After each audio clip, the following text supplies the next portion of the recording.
শাকিব খান অন্যতম সুদর্শন একজন নায়ক।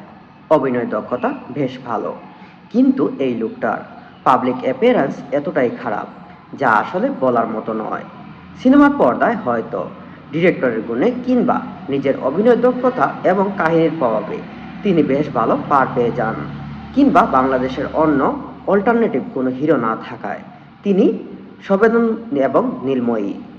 কিন্তু সত্যিকার অর্থে তার পাবলিক অ্যাপিয়ারেন্সের কথা বলা একেবারেই কোনো নায়কের পর্যায়ে পড়ে না।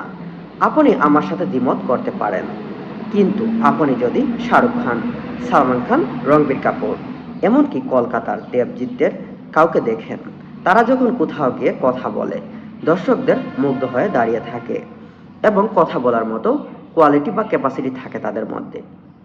সেই জায়গা থেকে আপনি মেগাস্টার শাকিব খানকে দেখবেন, তিনি বাংলাদেশের সবথেকে বড় অ্যাওয়ার্ড শো, সেখানে মেরিল প্রথম আলো, সেখানে গিয়ে তিনি তার গান ইউটিউবে 15 মিলিয়ন ভিউ ক্রস করেছে। সেটা নিয়ে তিনি গল্প শোনাচ্ছে। এটা কি কোনো মেগাস্টারের দ্বারা সম্ভব? এরকম কথা বলা কি মানায় কোনো মেগাস্টারের দ্বারা? আপনি চিন্তা করেন।